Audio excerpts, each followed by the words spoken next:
마태복음 13장 44절부터 46절 말씀을 함께 읽겠습니다. 천국은 마치 밭에 감추인 보화와 같으니 사람이 이를 발견한 후 숨겨두고 기뻐하여 돌아가서 자기의 소유를 다 팔아 그 밭을 샀느니라. 또 천국은 마치 좋은 진주를 구하는 장사와 같으니 극히 값진 진주 하나를 만나매 가서 자기의 소유를 다 팔아 그 진주를 샀느니라. 아멘. 네, 성도 여러분 안녕하십니까? 오늘 우리 같이 마태복음 13장의 천국 비유에 관한 말씀을 읽었습니다. 그 외에도 쭉 나와요. 천국 비유의 말씀이. 여기 천국은 영생을 의미합니다. 천국의 영생. 사람에게 있어서 천국의 영생보다 귀한 건 없습니다. 무엇과도 비교할 수 없는 것이 영생입니다. 예수님께서도 사람이 온 천하를 다 얻고도 자기 생명을 잃으면 무슨 소용이 있겠느냐 하셨는데, 그때의 생명은 영원한 생명입니다. 바로 의인들이, 거듭난 의인들이, 하나님 자녀가 장차 천국의 영생에 들어가서 하나님 아버지와 더불어 영원토록 복락을 누리는 그 축복을 의미합니다. 그 천국 영생보다 귀한 것은 없습니다. 그것과 어느 것도 이 땅에 어떤 것도 견줄 수가 없습니다. 부나 명예나 건강이나 장수나. 여러분, 이 땅에 소중하게 여기는 것들이 있습니까? 한국 사람들은 제가 요즘에도 말씀드렸지만 돈이 최고다, 이런 게 지배적인 가치관입니다. 돈이 최고다. 돈 많은 사람 부러워하고, 돈 많은 사람 어깨 힘주고 떵떵거리고, 돈 없는 사람도 그 앞에 기죽고. 아닙니다.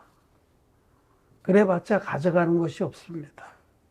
우리나라 최고 재벌이었던 이 건모라는 분이 몇 년 전에 돌아가셨는데, 신문인가 여러 해 동안 누워있다가 최고의, 우리나라 다른 나라 하면 그 부자도 안 되지만은 우리나라에서는 최고의 재벌에서 공식적으로만 15조 재산이 있었다고 그랬었는데, 공식이고 비공식으로 훨씬 많겠죠.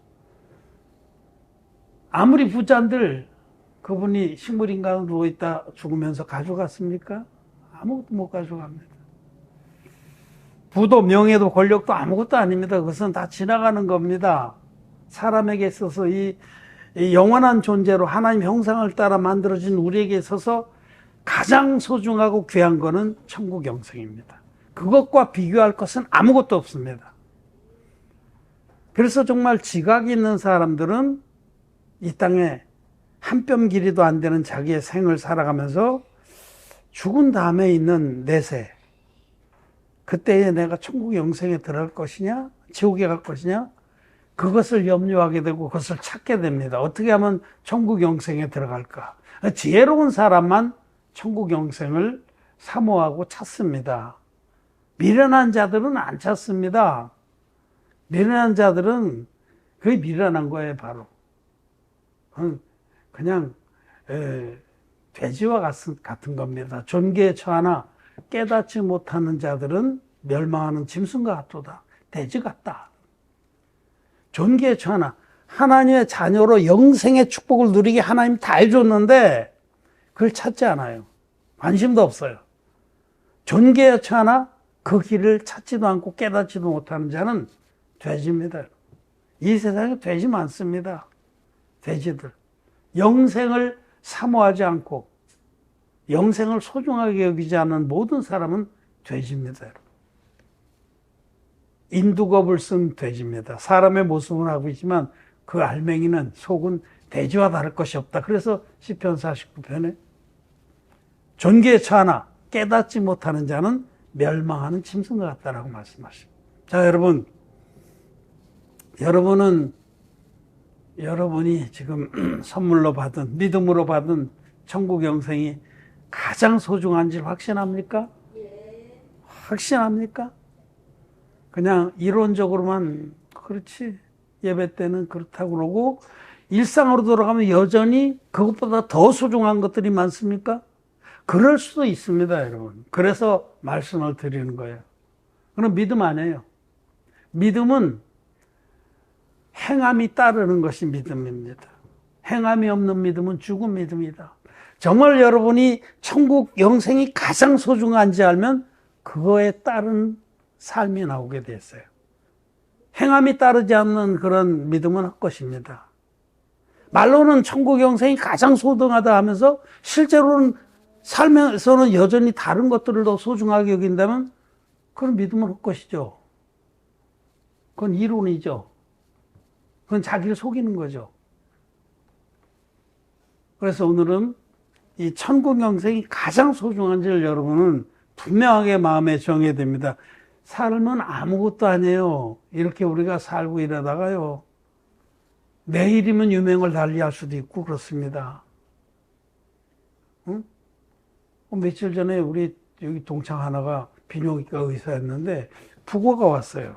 후배인데 한참 후배예요. 학번이 보니까 뭐 한참 후배예요. 내가 얼굴도 알아. 비뇨기과 의사예요. 강모라고. 부고가인데 동문회에서 부고가인데 강 모시기 하고 본인 이렇게 온 거예요. 나는 요즘 같아서는 그 죽을 날이가 아니, 나보다 한 10년 후배니까 내가 70이면 60 초반일 거 아니에요? 죽을 나이가 아니잖아요, 요즘 정상적으로는. 근데 본인으로 온 거예요. 깜짝 놀랐죠. 내 추측한데 내 못 갔어요. 그때 바쁜 일이 있어가지고. 교통사고로 죽지 않았나 싶어요. 그 나이가 그렇게 아니면 또 무슨 그 사이에 한참 만난 지 오래됐으니까 무슨 중병이 걸렸을 수도 있겠죠. 술도 많이 먹고 그러는 친구니까. 그렇습니다. 그래도 비뇨기과 의사면은 사회에서는 그냥 상류층에 속하는 거 아니에요? 어? 돈 걱정은 안 하고 살았겠지. 그런데 무슨 소용이 있겠어요? 하루아침에 죽어서 죄산 받지 못한 친구가 예수 믿지도 않아요. 지옥 같습니다. 정말 우리는 중히 여겨야 돼요. 우리 인생이 뭐가 중요한지. 응? 뭐가 중요한디? 곡성이라는 영화의 그 아역 배우가 무엇이 중요한디? 무엇이 중요한디를 먼저 분명히 해야 됩니다. 우리에게는 천국 영생보다 더 중요한 건 없습니다. 이렇게 딱 마음에 믿음의 못을 딱 쳐놓고 이 천국 영생은 누가 얻느냐? 천국 영생을 소중히 여기고 찾는 자가 얻는 겁니다. 천국 영생을 소중히 여기지도 않고 찾지도 않는 자는 절대로 못 얻습니다. 찾는 이가 이것을 얻는 겁니다. 오늘 마태복음 13장 44절에 천국은 마치 밭에 감추인 보화와 같으니 사람이 이를 발견한 후 그 사람은 찾는 사람이에요. 찾는 사람이라야 발견합니다. 찾는 사람. 그 분야에 관심이 있고 그를 찾고 애타게 구하는 자라야 발견하는 거죠. 제가 예전에 재미있는 말을 하나 들었습니다. 오늘 시내 운전하고 가셨죠? 예, 갔다 왔습니다. 운전하는 동안에 빨간 차를 몇 대 보셨습니까? 글쎄, 빨간 차를 봤나? 본 것 같기도 하고 안 본 것 같기도 하고. 그러면 이제 이렇게 내가 다시 문제를 내겠습니다. 이제부터 빨간 차 한 대 볼 때마다 50만 원씩 주겠습니다. 그 말을 듣고 나서 운전하는데 빨간 차 대수를 잘 셀까요, 안 셀까요? 한 대도 안 놓치고 다 세죠. 내가 집에서 나와서 저기 공설운동장까지 가는 동안 12대를 봤다. 그렇게 되겠죠. 응? 눈은 앞을보다 반대편 차선도 보다 이쪽 차선보다 빨간 차를 얼마나 찾았겠어요. 그렇겠습니까? 안 그러겠습니까? 동기가 분명히 있으면은 봅니다. 천국 영생이 가장 소중한지 확실히 믿으면 찾습니다. 애타게 찾고 발견합니다. 찾는 자라야 발견하는 거예요. 예수 믿는 사람들도 지금 내가 천국 영생에 들어갈 거냐, 천국 영생이 가장 소중하다, 이 천국 영생에 어떻게 하면 들어가겠냐, 이걸 찾는 자는 발견합니다. 어디서 발견하냐? 밭에 감추인 것을. 이 밭은 성경에서 밭은 사람의 마음을 계시해요. 예수님이 씨 뿌리는 자에 비유에서도 네 가지 밭을 말씀하시죠. 네 가지 마음밭, 길가밭, 돌짝밭, 가시덤불밭, 좋은 밭 하듯이 천국 영생의 비밀, 천국 영생에 들어가게 하는 진리의 말씀은 거듭난 자의 마음에 감춰져 있어요.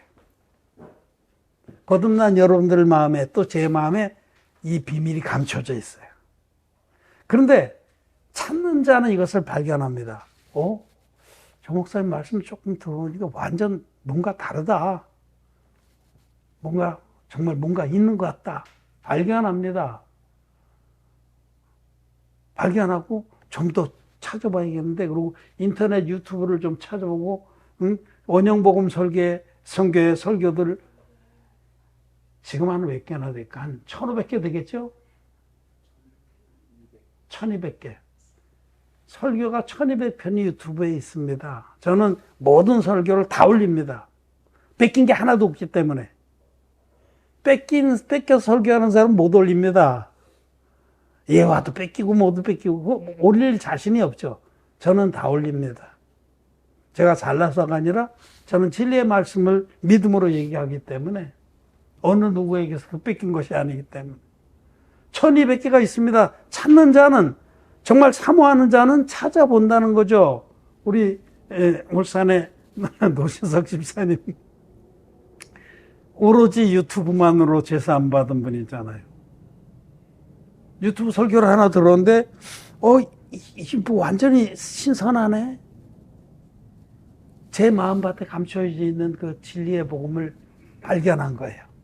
그리고 돌아가서 또 여러 가지 확인해 봤어요. 믿음이라는 건 조심스러운 거 아니에요? 혹시 이다나 아닌가 하고. 그래서 혼자 잠잠히 제 설교를 많이 보고 마음의 확증을 얻은 다음에 연락을 하신 거죠. 찾는 이는 발견합니다. 어디에서? 거듭난 자의 그 마음에 감추인 진리의 복음을 발견하는 거예요. 진리의 복음. 그리고는 확신하고, 야, 이게 진짜다. 만났다. 하고는 돌아가서 자기 소유를 다 팔아서 그 밭을 샀느니라. 여기 자기 소유는 이 진리를 발견하기 전에 자기가 가졌던 모든 지식들을 총칭하는 말이에요. 모든 지식들, 교훈들. 진리의 복음, 거듭난 의인들의 마음에 감춰져 있는 그 진리의 복음, 천국 영생의 비밀을 담고 있는 진리의 복음을 만나기 전에 그런 사람들은 공통적인 게 죄가 있어요. 죄인입니다. 예수 믿어도 죄가 있습니다. 그걸 기독죄인이라고 그래요. 왜? 진리를 믿지 않았기 때문에. 진리의 복음이 아닌 반쪽짜리 복음을 믿었기 때문에 아무 효용이 없는 겁니다. 진리의 복음하고 비슷하지만 결정적인 한 부분이 빠져버린 복음, 그걸 반쪽짜리 복음이라고. 십자가의 피만의 복음. 지금까지 거의 대부분의 기독교인들이 그 십자가의 피만의 복음이 진리라고 확신하고 믿어왔습니다. 근데 문제는 죄가 그대로 있어. 그것은 자기들이 믿는 복음이 가짜라는 확증입니다. 진짜라면 마음의 할례를 받게 돼 있어요. 진짜라면 죄인으로 주님을 찾아서 애통해하면서 하나님의 궁유를 구하고 나와서 그 진리의 복음 만나서 흰눈같이 죄산 받고 의인으로 변화되는 역사를 맛봐야 됩니다. 그게 거듭남이에요. 죄인이 의인 되는 역사를 맛보게 하는 것이 진짜 복음입니다. 구약시대 생각해 보세요. 구약시대에 우리는 예레위기나 출애굽기나 많은 제사 규례가 있는데 제사법은 장차 오는 좋은 일의 그림자입니다. 장차 예수님이 오셔서 우리를 어떻게 죄에서 구원해 줄까를 제사법을 통해서 명확하게 보여주신 거죠. 그래서 이스라엘 백성들이 죄가 있으면은 흠없는 재물을 끌고 와서, 흠없는 재물, 또 나와야지. 요 흠없는 재물, 깨끗한 염소나 양이나 흠없는 재물 끌고 와서 둘째, 첫째, 큰 재물. 둘째, 그 머리에 안수해서 죄를 넘깁니다. 이 안수는 죄가 넘어간다 이 뜻이에요. 그 다음에 이 양이나 염소의 목을 끊어서 이 피로써 죄값을 치러서 죄사함 받았습니다. 흠없는 재물과 안수와 피 흘림. 만약 구약시대에 어떤 이스라엘 백성이 흠없는 재물을 끌고 와서 안수를 하지 않고 그냥 목을 땄어요. 하나님 법에서 하나를 빼버렸어요. 목을 따서 피로서 뿌리고 번제로 제사장이 드렸습니다. 하나님이 인정하시겠습니까? 안 하시겠습니까? 불법입니다. 그걸 불법 제사로 그래. 불법을 행하는 자들아 나에게서 떠나라. 그건 불법 제사입니다. 하나님 정한 규례는 흠없는 제물과 안수와 피 흘림입니다. 이 안수가 빠진 복음은 복음이 아닙니다. 이 뜻을 쫓아 예수 그리스도께서 자기 몸을 한 영원한 제물로 드리신 겁니다. 히브리서 말씀이 있듯이 이 뜻을 쫓아. 예수님은 하나님의 어린 양입니다. 흠없는 제물로 오셔서 인류의 대표자인 세례요한에게 안수 형식으로 세례를 받았습니다. 요단강에서. 이 세례는 사복음서가 다 기록하고 있어요. 너무 중요한 일이기 때문에. 이 세례가 바로 구원 사역의 출발점이에요. 예수님이 우리 인류를 구원하신 사역의 출발점이에요. 세례 요한이 예수님 머리에 안수할 때에 이와 같이 하여 모든 의를 이루는 것이 합당하니라 하신 말씀대로 인류의 모든 죄가 예수님께 넘어갔다라고 성경은 기록하고 있습니다. 하나님 말씀이 예수님 세례를 인류의 대표자인 세례 요한, 여자의 몸에서 난 자 중에 가장 큰 자가 예수님께 안수함으로 인류의 모든 죄가 예수님께 다 넘어가서 세상 죄를 지고 가는 하나님의 어린 양이 되셔서 십자가에 못 박히셔서 그 피로서 다 이루었다 하기까지 우리 인류의 죄를 깨끗이 갚아주셨습니다. 그래서 사도 요한은 요한일서에서 이는 물과 피로 임하신 자니 곧 예수 그리스도시다. 예수님을 요단강물의 세례와 십자가의 피로 우리를 모든 죄에서 구원한 구세주다. 모든 사도들이 이 복음을 전했습니다. 성경대로의 복음. 사도 바울도 로마서 6장에서 누구든지 예수 합하여 세례를 받은 자는 그리스도로 예수 그리스도 합하여 장사되었다. 또 갈라디아서에서도 누구든지 예수님과 합하여 세례를 받은 자는 그리스도로 옷 입었느니라. 베드로도 베드로전서 3장에서 물은 예수 그리스도의 부활하심으로 말미암아 이제 너희를 구원하는 표리 곧 세례다. 세례가 구원의 표입니다. 이 비밀을 전혀 모르는 소경 목사들이 이 세례라고 하는 중요한 복음의 한 축을 빼버리고 십자가의 피만으로 복음을 전해서 사단 마귀가 속여놓은 가라지의 복음으로 온 땅을 덮었습니다. 그 반쪽짜리 복음을 믿고 자기가 구원받은지 알지만 천만의 말씀입니다. 구원은 죄의 사함입니다. 죄가 흰눈같이 씻어져서 죄가 전혀 없는 의인 되는 역사가 구원입니다. 그것이 거듭남입니다. 거듭나지 못한 죄인 목사들이 소경이 소경을 인도하여서 둘 다 구덩이에 빠지고 있는 겁니다. 이 천국 복음은 성령과 물과 피가 합하여 하나인 이 복음. 사도 요한은 요한일서에서 증거하는 이가 셋이니 성령과 물과 피라. 또한 이 셋이 합하여 하나니라. 성령의 증거는 예수님이 흠없는 제물이신 하나님의 아들이다. 물의 증거는 요단강물에서 예수님 받은 세례가 인류의 모든 죄를 당신의 육체에 담당하신 세례다. 십자가의 피는 예수님 십자가에서 거룩한 보혈로 우리 세례로 담당하신 인류의 모든 죄를 깨끗이 지불하시고 하나님의 의를 이루셨다. 이것이 진리의 복음입니다. 이 세 가지 증거가 다 있는 복음이 유일한 진리의 복음입니다. 이 복음에 다른 복음은 없습니다. 그래서 이 진리의 복음, 지금 찾는 이가 이 진리의 복음을 거듭난 하나님의 백성들, 그 종들에게서 발견한 거죠. 발견했으면 지금까지 자기가 열심히 예수를 믿었지만 죄가 그대로 있었던 그 반쪽짜리 복음을 버려야 됩니다. 그 반쪽짜리 복음과 아울러서 얻어들인 모든 거짓된 지식도 다 버려야 됩니다. 돌아가서 그걸 발견하고 이거구나 하고 막 너무 기쁘고 충만해서 돌아가서 자기 소유를 다 팔아야만 이거 산다는 거예요.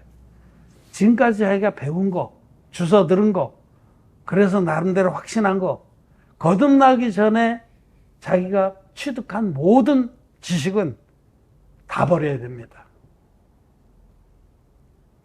저는 우리 예배 인터넷으로 들어와서 오랫동안 예배 드린 분들도 있어요. 근데 그분들한테 분명히 말씀드립니다. 물과 피와 성령이 합하여 하나인 이 복음이 진리라고 믿는다고 하면 이전 것은 다 버려야 됩니다. 십자가의 피만의 복음, 반쪽짜리 복음이고 거짓 복음입니다. 버려야 됩니다. 그것을 형성하고 있는 모든 교리들, 모든 거듭나지 못한 그런 소경 목자들이 만들어낸 교훈들, 설교들, 가르침들, 교리들 다 거짓입니다. 마귀로부터 온 겁니다. 아낌없이 버려야 됩니다.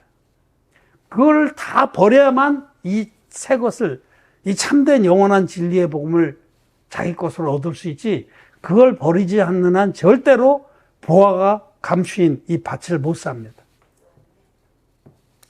분명히 말씀드립니다. 그렇게 양다리를 걸치고 이것도 맞고 그것도 맞지, 그런 건 없습니다. 진리는 하나이지 둘이 아닙니다. 십자가의 피만의 복음, 반쪽짜리 복음도 진리고 물과 피와 성령이 합하여 하나인 성경대로의 복음도 진리다. 그건 하나님 앞에 큰 해악입니다. 하나님을 능욕하는 겁니다. 하나님을 거짓말을 장애로 만드는 겁니다. 진리는 하나입니다. 성경대로의 복음, 유일한 복음은 성경대로 그리스도께서 우리 죄를 위하여 죽으시고 성경대로 다시 살아나신 이 진리의 복음입니다. 물과 피와 성령이 합하여 하나인 이 복음 외에 다른 복음은 없습니다. 그래서 저는 말씀드립니다. 십자가의 피만의 복음 여전히 끼고 그 되지도 않은 거듭나지 못한 그런 자들이 모여서 막 그냥 커리큘럼 짜고 만든 그런 신학교, 거기서 배운 그런 쓰레기 같은 지식도 그걸 다 자랑스럽게 여기고, 그런 사람은 죄사 못 받습니다. 절대로 못 받습니다. 자기 소유를 다 판 자만이 이 진리의 복음을 자기 마음에, 하나님은 사람이 아닙니다. 하나님은 하나님이십니다. 사람은 외모를 살피고냐, 하나님 중심을 살피십니다. 하나님은 어떤 사람의 마음에 그 쓰레기 같은 모든 거듭나기 전에 그런 지식들, 그걸 소중히 여기고 아깝게 여기고 또 자랑까지 하고 끼고 있으면서 이 복음 이거 물과 피와 성령이 합하여 하나님 복음이 괜찮네, 성경이 딱 맞네, 이것도 싹 내가 이쪽에 좀 끼고 있으면 안 되겠나? 안 됩니다. 하나님은 절대로 인정 안 하십니다. 하나님은 옛 것을 다 내다 버린 자만에게만 하나님의 능력의 역사가 일어나서 죄사함을 받게 하시고 성령을 선물로 주십니다. 절대로 성령 못 받습니다. 죄사함 받아서 신혼같이 죄가 없는 자에게만 하나님 성령이 임하시는 겁니다. 그래서 여기 모든 것을 팔아서 그 밭을 샀다, 자기 소를 다 팔아서 그 밭을 샀다, 이 말씀이 중요합니다. 이 진리의 복음 만나기 전에 알았던 모든 지식들, 쓰레기 같은 그런 교훈들 다 버리십시오. 다 버려야만 궁창 위의 물로 새 생명을 얻게 됩니다. 저는 이 복음을 깨달은 그날로 옛날에 읽었던 모든 그 그럴듯한 책들, 무슨 스펄전이니 무디니 또는 앤드류 모레이니 우리 한국 사람들 중에 설교 괜찮게 하는 사람들 책들이니 뭐니 완전히 리어카에 다 실어다 갖다 버렸어요. 이 진리의 복음을 들은 후에 거듭나지 못한 자들이 시끄러운 모든 거짓말은 다 쓰레기입니다. 그것을 이전에 가졌던 모든 지식과 신념과 가치체계를 다 버려야만 영원한 생명에 들어가는 그 진리의 복음의 뿌리를 내리게 된다라는 겁니다. 성경 한 말씀만 읽고 마치겠습니다. 신명기 22장 11절. 양털과 배실로 섞어 짠 것을 입지 말지니라. 양털은 하나님의 그 의, 또는 진리의 복음을 계시합니다. 배실은 인간이 만들어낸 교리, 인간의 생각을 그렇게 의미합니다. 하나님이 성경 말씀을 통해서 우리에게 주시고자 하는 그것만으로 우리는 옷 입어야 되지, 하나님 말씀에 인간의 생각을 같이 섞어서 교리와 이런 거를 섞어 짠 것을 절대로 입어서는 안 됩니다. 멸망합니다. 하나님 앞에 끊어집니다. 우리는 아브라함에게 하나님이 본토 친척 아비집을 떠나 내가 내게 지시할 땅으로 가라 하신 말씀대로, 이전에 내가 거둔 이 진리의 복음을 듣기 전에 머물렀던 종교의 마음을 과감하게, 종교의 마을을 과감하게 떠나야 됩니다. 박차고 떠나야 됩니다. 그래야만 참된 믿음의 세계로 들어갈 수가 있다. 진리의 복음을 발견했거든, 그리고 분명하게 쪽발이 갈라지듯이 선을 긋거든, 이전에 거듭나기 전에 가졌던 모든 지식들, 배움들, 경력들, 타이틀들 다 쓰레기로 버리시고 어린아이 같이 새로운 마음으로 궁창 위의 물을 공급하는 하나님 교회에서 말씀을 듣고 배워서 진리의 복음에 굳게 서는 영혼들이 되기를 축원합니다. 말씀 마쳤습니다.